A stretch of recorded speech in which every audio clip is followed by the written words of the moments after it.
ಈ ವಿಡಿಯೋದಲ್ಲಿ set of and carry forward of losses ಬಗ್ಗೆ ನೋಡೋಣ. ಸೊ ಇಲ್ಲಿ 5 ಹೆಡ್ ಆಫ್ ಇನ್ಕಮ್. ಸೊ ಇಲ್ಲಿ ಪ್ರತಿಯೊಂದು ಹೆಡ್ಡಲ್ಲಿ ಇನ್ಕಮ್ ಇರ್ಬೋದು ಅಥವಾ ಲಾಸ್ ಕೂಡ ಇರ್ಬೋದು.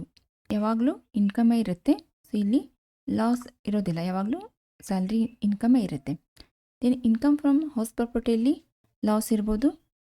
Then profit and gains from business or ಪ್ರೊಫೆಷನಲ್ಲಿ ಕೂಡ ಲಾಸ್ ಇರ್ಬೋದು. ಇದನ್ನು ನಾವು normal business, then speculative business ಮತ್ತು ಸ್ಪೆಸಿಫೈಡ್ ಬಿಸ್ನೆಸ್ ಅಂಥೇಳಿ 3 ಟೈಪ್ ಬಿಸ್ನೆಸ್ಸನ್ನು ಇಲ್ಲಿ ಡಿವೈಡ್ ಮಾಡ್ತೀವಿ. ಸೊ ಇಲ್ಲಿ ನಾರ್ಮಲ್ ಬಿಸ್ನೆಸ್ ಲಾಸು ಇರ್ಬೋದು. ದೆನ್ ಸ್ಪೆಕ್ಯುಲೇಟಿವ್ ಬಿಸ್ನೆಸ್ ಅಂದರೆ ಸೊ ಯಾವುದೇ ಒಂದು ಕಮಾಡಿಟಿ ಪರ್ಚೇಸ್ ಅಥವಾ ಅದನ್ನು ನಾವು ಸೇಲ್ ಮಾಡ್ಬೋದು ವಿತೌಟ್ ಎನಿ ಆ್ಯಕ್ಚುಯಲ್ ಡೆಲಿವರಿ. ಅಂದರೆ ನಾವು ಅದನ್ನು ಫಿಸಿಕಲಿ ಅದನ್ನು ಡೆಲಿವರಿ ತೊಗೊಳ್ಳಾರ್ದೇ ಅದನ್ನು ನಾವು ಟ್ರಾನ್ಸಾಕ್ಷನ್ ಮಾಡಿರ್ತೀವಿ. ಫಾರ್ ಎಕ್ಸಾಂಪಲ್, ಈಗ ನೀವು ಶೇರ್ ಟ್ರೇಡಿಂಗ್ ಮಾಡುವಾಗ ಸೊ ಇಲ್ಲಿ ನಾವು ಇಂಟ್ರಾಡೇ ಟ್ರೇಡಿಂಗ್ ಅಂತ ಹೇಳ್ತೀವಿ. ಅಂದರೆ ಒಂದೇ ದಿನ ತೊಗೊಂಡು ಪರ್ಚೇಸ್ ಮಾಡಿ ಅದೇ ದಿನ ಸೇಲ್ ಮಾಡೋದು, ಅದಕ್ಕೆ ನಾವು ಸ್ಪೆಕ್ಯುಲೇಟಿವ್ ಬಿಸ್ನೆಸ್ ಅಂತ ಹೇಳ್ತೀವಿ. ಅಂದರೆ ಇಲ್ಲಿ ಯಾವುದೇ ಶೇರ್ದು ಡೆಲಿವರಿ ಬಂದಿರೋದಿಲ್ಲ. ಸೊ ಇಲ್ಲಿ ಪ್ರೈಸ್ ಡಿಫ್ರೆನ್ಸಿಂದ ಈಗ ಪರ್ಚೇಸ್ ಮಾಡುವಾಗ 10 ರುಪೀಸ್ ಇರುತ್ತೆ, ಸೇಲ್ ಮಾಡುವಾಗ 12 ರುಪೀಸ್. ಸೊ 1 ಅವರಲ್ಲಿ ನೀವು 2 ರುಪೀಸ್ ಪರ್ ಶೇರನ್ನು ನೀವು ಅರ್ನ್ ಮಾಡ್ಕೋಬೋದು. ಸೊ ಅದನ್ನು ನಾವು ಸ್ಪೆಕ್ಯುಲೇಟಿವ್ ಬಿಸ್ನೆಸ್ ಅಂತ ಹೇಳ್ತೀವಿ. ಸ್ಪೆಸಿಫೈಡ್ ಬಿಸ್ನೆಸ್, ಸೊ ಇದನ್ನು ನೆಕ್ಸ್ಟ್ ಇದರಲ್ಲಿ ನೋಡೋಣ. ನೆಕ್ಸ್ಟ್ ಕ್ಯಾಪಿಟಲ್ ಗೇನಲ್ಲಿ ಕೂಡ 2 ಟೈಪ್ ಲಾಸ್ ಇರ್ಬೋದು. ಒಂದು ಲಾಂಗ್ ಟರ್ಮ್ ಕ್ಯಾಪಿಟಲ್ ಗೇನ್, ಇನ್ನೊಂದು short term capital gain. So ಇದನ್ನು ನಾವು ಲಾಸ್ ಅಂದರೆ ನೆಗೆಟಿವ್ ಕ್ಯಾಪಿಟಲ್ ಗೇನ್ ಅಂತ ಹೇಳ್ತೀವಿ. Next income from other source, ಇಲ್ಲಿ ಕೂಡ ಲಾಸ್ ಬರ್ಬೋದು. ಸೊ ಇಲ್ಲಿ ನಾರ್ಮಲ್ ಇನ್ಕಮ್ ಇರುತ್ತೆ, ಇಲ್ಲ ಅಂದರೆ ಇನ್ನೊಂದು ಹಾರ್ಸ್ ರೇಸ್. ಸೊ ಹಾರ್ಸ್ ರೇಸಿಂದನೂ ಕೂಡ ಲಾಸ್ ಬರ್ಬೋದು. Normal income from other source, normal ಸೋರ್ಸ್ಲಿಂದ ಕೂಡ ಲಾಸ್ ಬರ್ಬೋದು. ಇಲ್ಲಿ ಸೆಟ್ ಆಫ್ ಮಾಡುವಾಗ 3 ಸ್ಟೆಪ್ಸ್ ಇರುತ್ತೆ. ಒಂದು inter source adjustment, inter head adjustment ಮತ್ತು carry forward of losses. Inter source adjustment ಅಂದರೆ ಬೇರೆ ಬೇರೆ ಸೋರ್ಸಲ್ಲಿ, ಅಂದರೆ ಈಗ 1 ಹೆಡ್ ಆಫ್ ಇನ್ಕಮ್ ಇರುತ್ತೆ. For example house property. So ಇಲ್ಲಿ house property number 1, then house property number 2. So ಇಲ್ಲಿ ಇದೊಂದು ಸೋರ್ಸ್ ಆಯಿತು, ಸೇಮ್ ಹೆಡ್ ಆಫ್ ಇನ್ಕಮ್, ಮತ್ತು ಇದು second source. So house property 1ಇಂದ ಸಪೋಸ್ 3 ಲ್ಯಾಕ್ ರುಪೀಸ್ ಇನ್ಕಮ್ ಇದೆ. ದೆನ್ ಹೌಸ್ ಪ್ರಾಪರ್ಟಿ 2ಲಿಂದ 4 ಲ್ಯಾಕ್ ರುಪೀಸ್ ಲಾಸ್ ಇದೆ. ಓಕೆ, ಸೊ ಇಲ್ಲಿ ನಾವು ಇದು ಪ್ರಾಫಿಟ್ ಜೊತೆಗೆ ಇದನ್ನು ಲಾಸನ್ನು ಇಲ್ಲಿ ಅಡ್ಜಸ್ಟ್ ಮಾಡ್ತೀವಿ. So balance income from house properties ಅಂದರೆ ಇದು ನೆಗೆಟಿವ್ 1 ಲ್ಯಾಕ್ ರುಪೀಸ್ ಆಯಿತು. ಸೊ ಇದು ಲಾಸ್ ಫ್ರಮ್ ಹೌಸ್ ಪ್ರಾಪರ್ಟಿ. ಇಲ್ಲೇನು ಮಾಡಿದ್ವಿ ನಾವು, ಒಂದು ಸೋರ್ಸ್ ಆಫ್ ಇನ್ಕಮ್ ಇಂದ ಇನ್ನೊಂದು ಸೋರ್ಸ್ ಆಫ್ ಇನ್ಕಮಿಗೆ ಇಲ್ಲಿ ಸೆಟ್ ಆಫ್ ಮಾಡಿದ್ವಿ. So this is called set off. But head of income ಇರೋದು ಒಂದೇ. ಸೊ ಒಂದು head of income, that is called inter source adjustment. ಇಲ್ಲ ಅಂದರೆ ಇದನ್ನು ನಾವು ಇಂಟ್ರಾ ಹೆಡ್ ಅಡ್ಜಸ್ಟ್ಮೆಂಟ್ ಅಂತ ಕೂಡ ಹೇಳ್ತೀವಿ. Okay, this is also called intra head.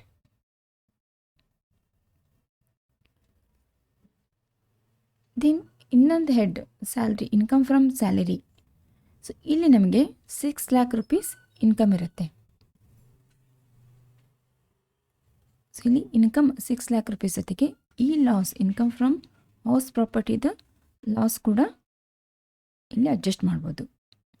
ಅಂದರೆ ಬ್ಯಾಲೆನ್ಸ್ ಓನ್ಲಿ 5 ಲ್ಯಾಕ್ ರುಪೀಸ್ ಮೇಲಷ್ಟೇ ಟ್ಯಾಕ್ಸ್ ಪೇಮೆಂಟ್ ಮಾಡಬೇಕಾಗತ್ತೆ. ಸೊ ಇಲ್ಲೇನು ಮಾಡಿದ್ವಿ, ಒಂದು ಹೆಡ್ ಆಫ್ ಇನ್ಕಮಿಂದ ಇನ್ನೊಂದು ಹೆಡ್ ಆಫ್ ಇನ್ಕಮ್ ಜೊತೆಗೆ ಇಲ್ಲಿ ಅಡ್ಜಸ್ಟ್ ಮಾಡಿದ್ವಿ. ಅದನ್ನು ಇಂಟರ್ ಹೆಡ್ ಅಡ್ಜಸ್ಟ್ಮೆಂಟ್ ಅಂತ ಹೇಳ್ತೀವಿ. ಸಪೋಸ್ ಇದನ್ನು ಲಾಸ್ ಇಲ್ಲಿ ಸೆಟ್ ಆಫ್ ಮಾಡ್ಲಿಕ್ಕೆ ಆಗಲಿಲ್ಲ ಅಂದರೆ ಇದನ್ನು ನಾವು ಕ್ಯಾರಿ ಫಾರ್ವರ್ಡ್ ಮಾಡ್ತೀವಿ. ಸೊ ಈಗ ಡಿಟೇಲ್ ಆಗಿ ನೋಡೋಣ. ಮೊದಲಿಗೆ ಇಂಟರ್ ಸೋರ್ಸ್ ಅಡ್ಜಸ್ಟ್ಮೆಂಟ್ ಅಂದರೆ ಒಂದು ಸೋರ್ಸ್ ಆಫ್ ಇನ್ಕಮನ್ನು, ಒಂದು source of income is adjusted with another source of loss. ಈಗ ಒಂದು ಇನ್ಕಮ್ ಇರುತ್ತೆ, ಒಂದೇ ಹೆಡ್ಡಲ್ಲಿ ಒಂದು ಸೋರ್ಸದ ಇನ್ಕಮ್ ಇರುತ್ತೆ, ಇನ್ನೊಂದು ಹೆಡ್ಡಲ್ಲಿ ಲಾಸ್ ಇರುತ್ತೆ. ಇದನ್ನು ನಾವು ಸೆಟ್ ಆಫ್ ಮಾಡಲಿಕ್ಕೆ ಇಂಟರ್ ಸೋರ್ಸ್ ಅಡ್ಜಸ್ಟ್ಮೆಂಟ್ ಅಂತ ಹೇಳ್ತೀವಿ. ಸೊ ಇದನ್ನು ನಾವು ಇಂಟ್ರಾ ಹೆಡ್ ಅಡ್ಜಸ್ಟ್ಮೆಂಟ್ ಅಂತ ಕೂಡ ಹೇಳ್ತೀವಿ, intra head adjustment. Okay, but ಇಲ್ಲಿ ಕೆಲವೊಂದು ಕೇಸಲ್ಲಿ ಇಲ್ಲಿ ಅಡ್ಜಸ್ಟ್ ಮಾಡಲಿಕ್ಕೆ ಬರೋಲ್ಲ. There are certain exceptions. So ಈಗ ಸ್ಪೆಕ್ಯುಲೇಷನ್ ಬಿಸ್ನೆಸ್ ಇದ್ದಾಗ loss from speculation business, so ಬೇರೆ ಸೋರ್ಸ್ ಜೊತೆಗೆ ನಮಗೆ ಅಡ್ಜಸ್ಟ್ ಮಾಡಲಿಕ್ಕೆ ಬರೋದಿಲ್ಲ. ಈಗ ಸ್ಪೆಕ್ಯುಲೇಷನ್ ಬಿಸ್ನೆಸ್ಸಿಂದ ಲಾಸ್ ಇದ್ದು, ಸೊ ನಾರ್ಮಲ್ ಬಿಸ್ನೆಸ್ ಜೊತೆಗೆ ಅಥವಾ ಸ್ಪೆಸಿಫೈಡ್ ಬಿಸ್ನೆಸ್ ಜೊತೆಗೆ ಪ್ರಾಫಿಟ್ ಇತ್ತಂದರೆ ಅದನ್ನು ಸೆಟ್ ಆಫ್ ಮಾಡಲಿಕ್ಕೆ ಬರೋಲ್ಲ. Speculation business loss will be adjusted with a speculation business only. Okay, then long term capital loss. Long term capital loss ಇದು ಕೂಡ ಬೇರೆ ಇದ್ರ ಜೊತೆಗೆ ಬೇರೆ ಸೋರ್ಸ್ ಜೊತೆಗೆ ಅಡ್ಜಸ್ಟ್ ಮಾಡಲಿಕ್ಕೆ ಬರೋದಿಲ್ಲ. ಅಂದರೆ ಶಾರ್ಟ್ ಟರ್ಮ್ ಕ್ಯಾಪಿಟಲ್ ಲಾಸ್ ಜೊತೆಗೆ ಇದು ಅಡ್ಜಸ್ಟ್ ಮಾಡಲಿಕ್ಕೆ ಬರೋದಿಲ್ಲ. ಸೊ ಈಗ ನಾವು ಮಾತಾಡ್ತಿರೋದು ಓನ್ಲಿ ಇಂಟ್ರಾ ಹೆಡ್. ಸೊ ಒಂದೇ ಹೆಡ್ಡಲ್ಲಿ ಬರೋದು. ಕ್ಯಾಪಿಟಲ್ ಗೇನಲ್ಲಿ ಒಂದು ಶಾರ್ಟ್ ಟರ್ಮ್ ಬರ್ಬೋದು, ಒಂದು ಲಾಂಗ್ ಟರ್ಮ್ ಬರ್ಬೋದು. ಸೊ ಲಾಂಗ್ ಟರ್ಮ್ ಲಾಸ್ ಬಂದಂದರೆ ಲಾಂಗ್ ಟರ್ಮ್ ಲಾಸ್ ಜೊತೆಗೇ ಅಡ್ಜಸ್ಟ್ ಮಾಡ್ತೀವಿ, ಅದನ್ನು ಶಾರ್ಟ್ ಟರ್ಮ್ ಜೊತೆಗೆ ಅಡ್ಜಸ್ಟ್ ಮಾಡಲಿಕ್ಕೆ ಬರೋದಿಲ್ಲ. Then loss from activity of owning and maintaining horses. So ಈಗ ಹೇಳಿದಾಗೆ ಹಾರ್ಸಸ್ ಇದ್ದದ್ದು ಕೂಡ ಇನ್ಕಮ್ ಫ್ರಮ್ ಅದರ್ ಸೋರ್ಸಲ್ಲಿ ಬೇರೆ ಇನ್ಕಮ್ ಇತ್ತಂದರೆ ಅದನ್ನು ಅಡ್ಜಸ್ಟ್ ಮಾಡೋದಿಲ್ಲ. Horse race loss should be adjusted with income from horse race. Okay, ಆಮೇಲೆ ಲಾಸ್, ಯಾವುದೇ ಲಾಸ್ ವಿನ್ನಿಂಗ್ ಫ್ರಮ್ ಲಾಟ್ರಿ ಮತ್ತು ಕ್ರಾಸ್ವರ್ಡ್ ಪಜಲ್ ಜೊತೆಗೆ ನಮಗೆ ಸೆಟ್ ಆಫ್ ಮಾಡಲಿಕ್ಕೆ ಬರೋದಿಲ್ಲ. ಸೊ ಇದು ಫುಲ್ ಟ್ಯಾಕ್ಸೇಬಲ್ ಆಗುತ್ತೆ. ಇಲ್ಲಿ ಬರುವಂಥ ಇನ್ಕಮನ್ನು ಬೇರೆ ಲಾಸಲ್ಲಿ ಅಡ್ಜಸ್ಟ್ ಮಾಡಲಿಕ್ಕೆ ಬರೋದಿಲ್ಲ. ಈಗ ಲಾಟ್ರಿ ಇನ್ಕಮ್ ಆಗಲಿ ಅಥವಾ ಕ್ರಾಸ್ವರ್ಡ್ ಪಜಲ್ಸ್ ಆಗಲಿ ಇಲ್ಲಂತೂ ಲಾಸ್ ಬರೋದೇ ಇಲ್ಲ. ಸೊ ಯಾವುದೇ ಎಕ್ಸ್ಪೆನ್ಸಸ್ ಡಿಡಕ್ಟ್ ಮಾಡೋದಿಲ್ಲ, ಓನ್ಲಿ ಇನ್ಕಮ್ಮೇ ಇರುತ್ತೆ. ಸೊ ಈ ಇನ್ಕಮ್ ಜೊತೆಗೆ ಬೇರೆ ಲಾಸ್ ಅಡ್ಜಸ್ಟ್ ಆಗೋದಿಲ್ಲ. ಈಗ ಫಾರ್ ಎಕ್ಸಾಂಪಲ್ ನೋಡಿ, mister Prashant has a 2 businesses. He made a profit of rupees 50,000 in business A. Then business B is incurred a loss 20,000. So ಇಲ್ಲಿ ಬಿಸ್ನೆಸ್ ಎಲಿಂದ ಪ್ರಾಫಿಟ್ ಇದೆ 50,000 rupees. ದೆನ್ ಬಿಸ್ನೆಸ್ ಬಿಲಿಂದ 20,000 rupees loss ಇದೆ. Okay, this is a profit and this is a loss. So ಈ ಲಾಸನ್ನು ನಾವು business B ಲಾಸನ್ನು business A loss ಜೊತೆಗೆ ಅಡ್ಜಸ್ಟ್ ಮಾಡ್ತೀವಿ. ಸೊ ಬ್ಯಾಲೆನ್ಸ್ 30,000 ಮೇಲಷ್ಟೇ ನಾವು ಟ್ಯಾಕ್ಸ್ ಪೇಮೆಂಟ್ ಮಾಡ್ತೀವಿ. So this is a income from business. So this is a ಅಂದರೆ 30,000 ಅಷ್ಟೇ ಇದು PGBP ಹೆಡ್ಡಿಂದ ಬರೋ income. Okay, next inter head adjustment. ಅಂದರೆ ಇಲ್ಲಿ ಒಂದು ಹೆಡ್ಡಿಂದ ಮತ್ತೊಂದು ಹೆಡ್ಡಿಗೆ ಅಡ್ಜಸ್ಟ್ ಮಾಡಿದಾಗ, ಅಂದರೆ ಈಗ ಜಸ್ಟ್ ನಾನು ಹೇಳಿದ್ದೆ ಒಂದು ಎಕ್ಸಾಂಪಲಲ್ಲಿ ಇನ್ಕಮ್ ಫ್ರಮ್ ಸ್ಯಾಲ್ರಿನ ಹೌಸ್ ಪ್ರಾಪರ್ಟಿಯಿಂದ ಬರೋ ಲಾಸನ್ನು ಅಡ್ಜಸ್ಟ್ ಮಾಡೋದು. ಓಕೆ, ಸೊ ಇದನ್ನು ನಾವು ಇಂಟರ್ ಹೆಡ್ ಅಡ್ಜಸ್ಟ್ಮೆಂಟ್ ಅಂತ ಹೇಳ್ತೀವಿ. ಒಂದು ಹೆಡ್ಡದ್ದು ಲಾಸನ್ನು ಇನ್ನೊಂದು ಹೆಡ್ಡದ ಇನ್ಕಮ್ ಜೊತೆಗೆ ಅಡ್ಜಸ್ಟ್ ಮಾಡೋದು. ಬಟ್ ಇಲ್ಲಿ ಕೆಲವೊಂದು ಎಕ್ಸೆಂಪ್ಷನ್ಸ್ ಇದೆ. ಇಲ್ಲಿ ಕೂಡ loss from speculation business. So ಇದು ಬೇರೆ ಹೆಡ್ ಜೊತೆ ಯಾವುದೇ ಇನ್ಕಮ್ ಬೇರೆ ಹೆಡ್ಡದ ಜೊತೆ ಇಲ್ಲಿ ಸೆಟ್ ಆಫ್ ಮಾಡಲಿಕ್ಕೆ ಬರೋದಿಲ್ಲ. ಅಂದರೆ ಸ್ಪೆಕ್ಯುಲೇಷನ್ ಬಿಸ್ನೆಸ್ ಲಾಸನ್ನು ಸ್ಪೆಕ್ಯುಲೇಷನ್ ಬಿಸ್ನೆಸ್ ಪ್ರಾಫಿಟ್ ಆದರೆ ಮಾತ್ರ ಅಡ್ಜಸ್ಟ್ ಮಾಡಲಿಕ್ಕೆ ಬರುತ್ತೆ. ಸೊ ಅದೇ ರೀತಿ long term capital loss long term capital gain ಜೊತೆನೇ ಅಡ್ಜಸ್ಟ್ ಆಗುತ್ತೆ. ಸೊ ಈಗ ಹಾರ್ಸ್ ರೇಸಸ್ ಕೂಡ ಹಾರ್ಸ್ ರೇಸ್ ಇನ್ಕಮ್ ಜೊತೆನೇ ಅಡ್ಜಸ್ಟ್ ಆಗುತ್ತೆ. ಸೊ ಈಗ ಹೇಳಿದಾಗೆ ಲಾಟ್ರಿ ಅಥವಾ ಕ್ರಾಸ್ವರ್ಡ್ ಪಜಲ್ ಇನ್ಕಮ್ ಜೊತೆಗೆ ಯಾವುದೇ ಲಾಸ್ ಅಡ್ಜಸ್ಟ್ ಆಗೋದಿಲ್ಲ. Then loss from sale of security, ಇದು ಕೂಡ ಸೇಲ್ ಆಫ್ ಸೆಕ್ಯೂರಿಟಿ ಪ್ರಾಫಿಟ್ ಜೊತೆಗೇ ಅಡ್ಜಸ್ಟ್ ಆಗುತ್ತೆ. ಆಮೇಲೆ business loss cannot be set of against the salary income. ಈಗ ಇಲ್ಲಿ ಹೌಸ್ ಪ್ರಾಪರ್ಟಿದ ಲಾಸನ್ನು ನಾವು ಸ್ಯಾಲ್ರಿ ಇನ್ಕಮ್ ಜೊತೆಗೆ ಅಡ್ಜಸ್ಟ್ ಮಾಡಿದ್ವಿ. ಬಟ್ ಏನಾದರೂ ಬಿಸ್ನೆಸ್ಸಿಂದ ಬರೋ ಲಾಸನ್ನು, ಸಪೋಸ್ ಬಿಸ್ನೆಸ್ಸಿಂದ ಬರೋ ಲಾಸನ್ನು ಇಲ್ಲಿ ನಮಗೆ ಸ್ಯಾಲ್ರಿ ಜೊತೆಗೆ ಅಡ್ಜಸ್ಟ್ ಮಾಡಲಿಕ್ಕೆ ಬರೋದಿಲ್ಲ. ಹೌಸ್ ಪ್ರಾಪರ್ಟಿಯಿಂದ ಬರೋ ಇನ್ಕಮನ್ನು ಸ್ಯಾಲ್ರಿ ಇನ್ಕಮ್ ಜೊತೆಗೆ ಸೆಟ್ ಆಫ್ ಮಾಡ್ತೀವಿ. ಹೌಸ್ ಪ್ರಾಪರ್ಟಿ ಬರೋ ಲಾಸನ್ನು ಸ್ಯಾಲ್ರಿ ಇನ್ಕಮ್ ಜೊತೆಗೆ ಅಡ್ಜಸ್ಟ್ ಮಾಡ್ತೀವಿ. ಬಟ್ ಬಿಸ್ನೆಸ್ಸಿಂದ ಬರೋ ಲಾಸನ್ನು ಸ್ಯಾಲ್ರಿ ಜೊತೆಗೆ ಅಡ್ಜಸ್ಟ್ ಮಾಡಲಿಕ್ಕೆ ಬರೋದಿಲ್ಲ. Next carry forward on set of loss. ಈಗ ಕರೆಂಟ್ ಇಯರಲ್ಲಿ ಈಗ ನಮ್ಮದು ಈಗ ಪ್ರೀವಿಯಸ್ ಇಯರ್ 1920ಯಲ್ಲಿ ನಮಗೀಗ ಒಂದು ಹೆಡ್ಡಿಂದ ಇನ್ನೊಂದು ಹೆಡ್ಡಿಗೆ ಅಥವಾ ಅದೇ ಹೆಡ್ಡಲ್ಲಿ ಅಡ್ಜಸ್ಟ್ ಮಾಡಲಿಕ್ಕೆ ಆಗಲಿಲ್ಲ ಅಂದರೆ ಆ ಲಾಸನ್ನು ನಾವು ನೆಕ್ಸ್ಟ್ ಇಯರ್ ಅಲ್ಲಿ ಕ್ಯಾರಿ ಫಾರ್ವರ್ಡ್ ಮಾಡ್ತೀವಿ. ಓಕೆ, ಸೊ ಲಾಸ್ ಏನಾದರೂ ಆ ವರ್ಷದಲ್ಲಿ ಅಡ್ಜಸ್ಟ್ ಮಾಡಲಿಕ್ಕೆ ಆಗಲಿಲ್ಲ ಅಂದರೆ ಅದನ್ನು ನೆಕ್ಸ್ಟ್ ಇಯರಿಗೆ ಕ್ಯಾರಿ ಫಾರ್ವರ್ಡ್ ಮಾಡ್ತೀವಿ. ಸೊ ಇಲ್ಲಿ ಹೌಸ್ ಪ್ರಾಪರ್ಟಿಯಲ್ಲಿ ಯಾವ ಟೈಪ್ ಕ್ಯಾರಿ ಫಾರ್ವರ್ಡ್ ಮಾಡ್ತೀವಿ? ದೆನ್ ಬಿಸ್ನೆಸ್ ಲಾಸ್ ಇದ್ದಾಗ, ಸ್ಪೆಕ್ಯುಲೇಷನ್ ಬಿಸ್ನೆಸ್ ಇದ್ದಾಗ, ಸ್ಪೆಸಿಫೈಡ್ ಬಿಸ್ನೆಸ್ ಇದ್ದಾಗ, then capital gain then income from other source ಹೆಡ್ಡಲ್ಲಿ ಲಾಸ್ ಏನಾದರೂ ಅಡ್ಜಸ್ಟ್ ಆಗಲಿಲ್ಲ ಅಂದರೆ ಯಾವ ರೀತಿ ನಾವು ಅದನ್ನು ನೆಕ್ಸ್ಟ್ ಇಯರ್ಗೆ ಕ್ಯಾರಿ ಫಾರ್ವರ್ಡ್ ಮಾಡ್ತೀವಿ. ಸೊ ಒನ್ ಬೈ ಒನ್ ನೋಡೋಣ. ಮೊದಲಿಗೆ carry forward and set of loss from house property. So ಈಗ ಒಂದು ಹೌಸ್ ಪ್ರಾಪರ್ಟಿಯಲ್ಲಿ ಲಾಸ್ ಇತ್ತಂದರೆ, ಸೊ ಇದನ್ನು ಈಗ ಪ್ರಿವಿಯಸ್ ಇಯರ್ 1920 ಸೊ ಈ ಲಾಸನ್ನು ನಾವು ಬೇರೆ ಹೆಡ್ ಜೊತೆಗೆ ಅಡ್ಜಸ್ಟ್ ಮಾಡ್ಬೋದು. So during the year 1920. But suppose ಈ ಲಾಸನ್ನು ಈಗ ಸಪೋಸ್ ಲಾಸ್ 5 lakh rupees ಇರುತ್ತೆ.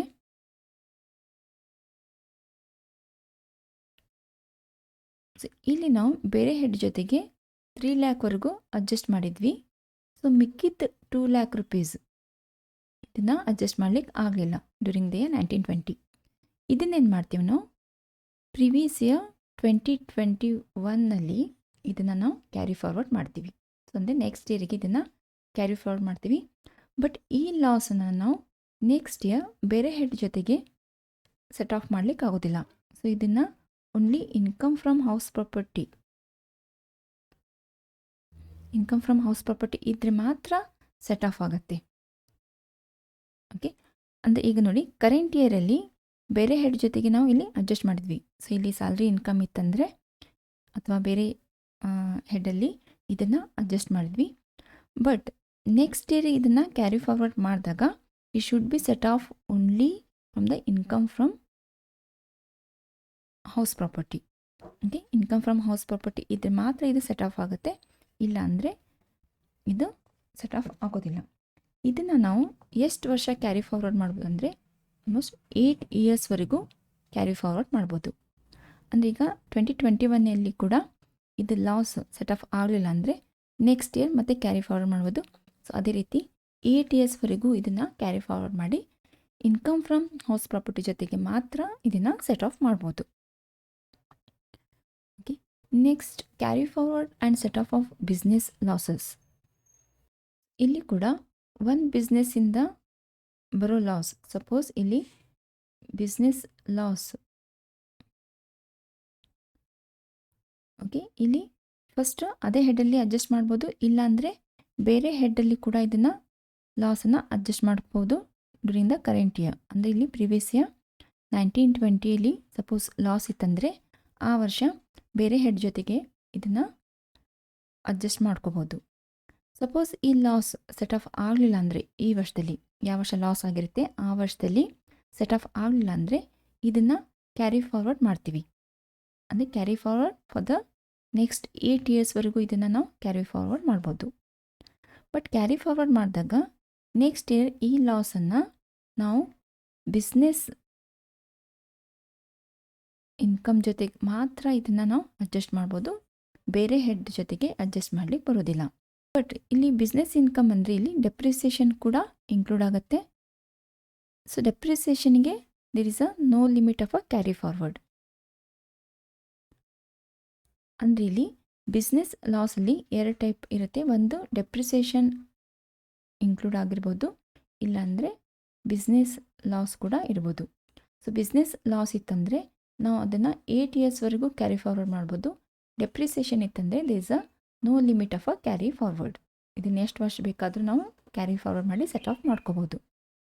ಓಕೆ, ಅಂದರೆ ಬಿಸ್ನೆಸ್ಸಿಂದ ಬರೋ ಲಾಸನ್ನು ಅದೇ ವರ್ಷ ಬಿಸ್ನೆಸ್ ಹೆಡ್ ಜೊತೆಗೆ ಅಥವಾ ಬೇರೆ ಹೆಡ್ ಜೊತೆಗೆ ಅಡ್ಜಸ್ಟ್ ಮಾಡ್ಬೋದು. ಬ್ಯಾಲೆನ್ಸ್ ಏನಾದರೂ ಉಳಿತಂದರೆ ನೆಕ್ಸ್ಟ್ ಇಯರ್ ಅದನ್ನು ಕ್ಯಾರಿ ಫಾರ್ವರ್ಡ್ ಮಾಡ್ಬೋದು. ನೆಕ್ಸ್ಟ್ ಇಯರ್ ಕ್ಯಾರಿ ಫಾರ್ವರ್ಡ್ ಮಾಡಿದರೆ ಅದನ್ನು ಬಿಸ್ನೆಸ್ ಇನ್ಕಮ್ ಜೊತೆಗೆ ಮಾತ್ರ ಸೆಟ್ ಆಫ್ ಮಾಡ್ಲಿಕ್ಕೆ ಬರುತ್ತೆ, ಬೇರೆ ಹೆಡ್ ಜೊತೆ ಸೆಟ್ ಆಫ್ ಮಾಡ್ಲಿಕ್ಕೆ ಬರೋದಿಲ್ಲ. ಇಲ್ಲಿ ಒಂದು ಎಕ್ಸಾಂಪಲ್ ನೋಡೋಣ. ಇನ್ಕಮ್ ಫ್ರಮ್ ಹೌಸ್ ಪ್ರಾಪರ್ಟಿ ಕೊಟ್ಟಿದ್ದಾರೆ 30,000, loss from business, then long term capital gain. ಇಲ್ಲಿ ಇನ್ಕಮ್ ಫ್ರಮ್ ಈಗ ಬಿಸ್ನೆಸ್ ಇದು ಲಾಸ್ ಇದೆ, this is a loss. So ಇದಕ್ಕೆ ಹೇಗೆ ಸೆಟ್ ಆಫ್ ಮಾಡೋದು ನೋಡೋಣ. ಈಗ ಇಲ್ಲಿ first loss from business 40,000, then ಇದನ್ನು ಇನ್ಕಮ್ ಫ್ರಮ್ ಹೌಸ್ ಪ್ರಾಪರ್ಟಿ ನಮಗೆ ಈಗ 30,000 ಇನ್ಕಮ್ ಕೊಟ್ಟಿದ್ದಾರೆ. ಈ ಲಾಸ್ ಫ್ರಮ್ ಬಿಸ್ನೆಸ್ಸನ್ನು ಹೇಗೆ ಸೆಟ್ ಆಫ್ ಮಾಡ್ತೀವಿ, ಓನ್ಲಿ ಫಸ್ಟಿಗೆ ಹೌಸ್ ಪ್ರಾಪರ್ಟಿಲಿಂದ ಇಲ್ಲಿ 10,000 rupees ಇದು ಸೆಟ್ ಆಫ್ ಆಗಲಿಲ್ಲ, only 30,000 rupees partially set of ಆಯಿತು. ಸೊ ಇಲ್ಲಿ ಬ್ಯಾಲೆನ್ಸ್ ಸೆಟ್ ಆಫ್ ಮಾಡ್ತೀವಿ. ಇಲ್ಲಿ ಲಾಂಗ್ ಟರ್ಮ್ ಕ್ಯಾಪಿಟಲ್ ಗೇನ್ ಕೊಟ್ಟಿದ್ದಾರೆ 12,000. ಈ ಲಾಸನ್ನು ನಾವು ಲಾಂಗ್ ಟರ್ಮ್ ಕ್ಯಾಪಿಟಲ್ ಗೇನ್ ಜೊತೆ ಕೂಡ ಸೆಟ್ ಆಫ್ ಮಾಡ್ತೀವಿ. ಸೊ ಅಂದರೆ ಟೋಟಲ್ ಇನ್ಕಮ್ ಇರೋದು ಓನ್ಲಿ 2,000 ರುಪೀಸ್. ಅಂದರೆ 40,000 ಲಾಸನ್ನು ಮೊದಲಿಗೆ 30,000 ಹೌಸ್ ಪ್ರಾಪರ್ಟಿ ಇನ್ಕಮ್ ಜೊತೆಗೆ ಸೆಟ್ ಆಫ್ ಮಾಡ್ಕೊಂಡ್ವಿ. ನೆಕ್ಸ್ಟ್ ಮಿಕ್ಕಿದ್ದನ್ನು ಲಾಂಗ್ ಟರ್ಮ್ ಕ್ಯಾಪಿಟಲ್ ಗೇನ್ ಜೊತೆಗೆ ಸೆಟ್ ಆಫ್ ಮಾಡಿದ್ವಿ. So balance taxable income only 2,000. ಇನ್ನೊಂದು ಎಕ್ಸಾಂಪಲ್ ನೋಡೋಣ. ಈಗ ಕ್ಯಾರಿ ಫಾರ್ವರ್ಡ್ ಆದಾಗ ಹೇಗೆ ಅಡ್ಜಸ್ಟ್ ಮಾಡಬೇಕು. ಸೊ ಇಲ್ಲಿ ಕರೆಂಟ್ ಇಯರ್ ಬಿಸ್ನೆಸ್ ಪ್ರಾಫಿಟ್ ಕೊಟ್ಟಿದ್ದಾರೆ. Then current year depreciation. So ಇದು unabsorbed depreciation. This is the unabsorbed business loss. ಅಂದರೆ ಇದು ಕರೆಂಟ್ ಇಯರ್. ಈಗ ನಮ್ಮದು suppose current year is previous year 1920 loss, depreciation ಮತ್ತು ಬಿಸ್ನೆಸ್ ಪ್ರಾಫಿಟ್. ಅನ್ಅಬ್ಸಾರ್ಬ್ಡ್ ಅಂದರೆ ಇದು ಇವೆರಡು ಕ್ಯಾರಿ ಫಾರ್ವರ್ಡ್ ಮಾಡಿದ್ದು, ಅಂದರೆ ಲಾಸ್ಟ್ ಇಯರಿಂದ ಬಂದಿದ್ದು ಇವೆರಡು loss. This is a carry forwarded losses. ಈಗ ಇದನ್ನು ಯಾವ ರೀತಿ ಸೆಟ್ ಆಫ್ ಮಾಡೋದು ನೋಡೋಣ. ಮೊದಲಿಗೆ ಲಾಸ್ ಫ್ರಮ್ ಬಿಸ್ನೆಸ್ ಹೇಗೆ ಸೆಟ್ ಆಫ್ ಮಾಡೋದು. ಮೊದಲಿಗೆ current years business profit. So ಇಲ್ಲಿ current year business profit 1 lakh rupees ಇದೆ. ಸೊ 1 lakh rupees ಜೊತೆಗೆ ಮೊದಲು ಕರೆಂಟ್ ಇಯರ್ ಡೆಪ್ರಿಸಿಯೇಷನನ್ನು ನಾವು ಲೆಸ್ ಮಾಡ್ತೀವಿ. ಸೊ ಇಲ್ಲಿ 70,000 rupees ಉಳಿತು. ಆಮೇಲೆ ಲಾಸ್ಟ್ ಇಯರ್ ಕ್ಯಾರಿ ಫಾರ್ವರ್ಡ್ ಆಗಿದ್ದು ಲಾಸ್ ಇಲ್ಲಿ 40,000 ಇದೆ. ದೆನ್ ಡೆಪ್ರಿಸಿಯೇಷನ್ 20,000 ಇದೆ. ಸೊ ಮೊದಲಿಗೆ ಬಿಸ್ನೆಸ್ ಲಾಸ್ ಕ್ಯಾರಿ ಫಾರ್ವರ್ಡ್ ಆಗಿದ್ದು ಸೆಟ್ ಆಫ್ ಮಾಡ್ತೀವಿ. ಯಾಕಂದರೆ ಇದು ಓನ್ಲಿ 8 yearsವರೆಗೂ ನಮಗೆ ಲಿಮಿಟ್ ಇರುತ್ತೆ. ಆಮೇಲೆ ಇದಕ್ಕೆ this a no limit. So ಅದಕ್ಕೆ ಲಿಮಿಟ್ ಇದ್ದಿದ್ದು ಮೊದಲು ಸೆಟ್ ಆಫ್ ಮಾಡ್ಕೊಳ್ಳೋಣ. So unabsorbed business loss 40,000. ಇಲ್ಲಿ ನಾವು ಲಾಸ್ ಸೆಟ್ ಆಫ್ ಮಾಡ್ಕೊಂಡ್ವಿ ಅಂದರೆ ನಮಗೆ 30,000 rupees ಪ್ರಾಫಿಟ್ ಉಳಿತು. ಸೊ ಈಗ ಅನ್ಅಬ್ಸಾರ್ಬ್ಡ್ ಡೆಪ್ರಿಸಿಯೇಷನ್ ಇದನ್ನು 20,000 rupees ಇದೆ. ಇದನ್ನು ಸೆಟ್ ಆಫ್ ಮಾಡ್ತೀವಿ. ಸೊ ಮಿಕ್ಕಿದ್ದು total income is only 10,000 is taxable. Okay. So ಇಲ್ಲಿ ನೋಡಿ, ಫಸ್ಟು ಬಿಸ್ನೆಸ್ ಪ್ರಾಫಿಟಿಂದ ಬಂದಿರೋದು ಕರೆಂಟ್ ಇಯರ್ ಡೆಪ್ರಿಸಿಯೇಷನ್ ಲೆಸ್ ಮಾಡಿದ್ವಿ. ದೆನ್ ಲಾಸ್ಟ್ ಇಯರ್ದು ಕ್ಯಾರಿ ಫಾರ್ವರ್ಡ್ ಆಗಿದ್ದು ಬಿಸ್ನೆಸ್ ಲಾಸನ್ನು ನಾವು ಅಡ್ಜಸ್ಟ್ ಮಾಡ್ಕೊಂಡ್ವಿ. ಆಮೇಲೆ ಅನ್ಅಬ್ಸಾರ್ಬ್ಡ್ ಡೆಪ್ರಿಸಿಯೇಷನ್ ಅಂದರೆ ಲಾಸ್ಟ್ ಇಯರ್ ಕ್ಯಾರಿ ಫಾರ್ವರ್ಡ್ ಆಗಿದ್ದು ಡೆಪ್ರಿಸಿಯೇಷನ್ ಅಡ್ಜಸ್ಟ್ ಮಾಡ್ಕೊಂಡ್ವಿ. ಓಕೆ. ಸೊ ನೆಕ್ಸ್ಟ್ ವಿಡಿಯೋದಲ್ಲಿ ಇನ್ನು ಸ್ಪೆಕ್ಯುಲೇಷನ್ ಬಿಸ್ನೆಸ್ ಮತ್ತು ಸ್ಪೆಸಿಫೈಡ್ ಬಿಸ್ನೆಸ್ ಅದನ್ನೆಲ್ಲ ಹೇಗೆ ಕ್ಯಾರಿ ಫಾರ್ವರ್ಡ್ ಮಾಡ್ಕೊಳ್ಳೋದು ಅಂತ ನೋಡೋಣ.